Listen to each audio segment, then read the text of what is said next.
मिरजेत जिल्हा पोलीस अधीक्षक संदीप घुगे यांच्या मार्गदर्शनाखाली शांतता कमिटीची बैठक संपन्न। शहरात हेल्मेट सक्तीबाबत नागरिकांतून जनजागृती करणार। संदीप घुगे पोलीस अधीक्षक। मिरज शहरात आगामी सणाच्या निमित्ताने जिल्हा पोलीस अधीक्षक संदीप घुगे यांच्या मार्गदर्शनाखाली शांतता कमिटीची बैठक मिरज शहर पोलीस स्टेशनमध्ये घेण्यात आली। यावेळी नागपूर घटनेच्या पार्श्वभूमीवर शहरात शांतता राखण्यासाठी उपाययोजना करण्यात आली असल्याची माहिती जिल्हा पोलीस अधीक्षक संदीप घुगे यांनी दिली। तसेच सांगली मिरजेत हेल्मेट सक्तीबाबत नागरिकांतून जनजागृती करण्यात येणार असल्याचे त्यांनी सांगितले।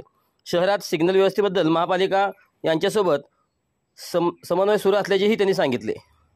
सणांच्या पार्श्वभूमीवर काय नियोजन करण्यात आलेलं आहे आणि नागपूरच्या पार्श्वभूमीवर मिरजेमध्ये काय खबरदारी घेण्यात आली आहे? जे आता आगामी काळामध्ये आपल्याकडं सण उत्सव आहेत, त्याचबरोबर बलिदान मास हा पण आपल्याकडं कार्यक्रम चालू आहेत।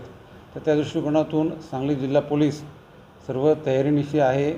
सर्व पोलीस स्टेशन स्तरावर आणि SDPOच्या लेवलवर आपण रूट मार्च, त्याचबरोबर शांतता समिती यांचं आयोजन केलेलं आहे। सर्व नागरिकांना या आपल्या माध्यमातून मी आव्हान करतो की आपण आगामी काळामध्ये जातीय सलोखा टिकवायचा आहे। कोणत्याही प्रकारे अफवांवर विश्वास ठेवू नका। पोलीस विभागाने दिलेल्या सूचनांचं आपण पालन करा आणि जिल्हा प्रशासनाला आपण सहकार्य करा।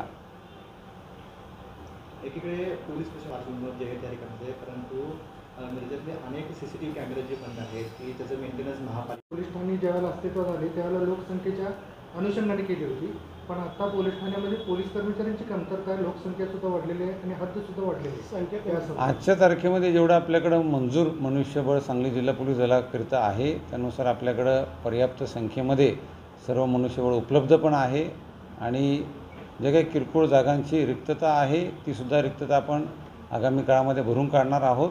पण सध्या सर्वच पोलीस स्टेशनला आवश्यक तेवढा मॅनपॉवर त्या ठिकाणी देण्यात आलेला आहे।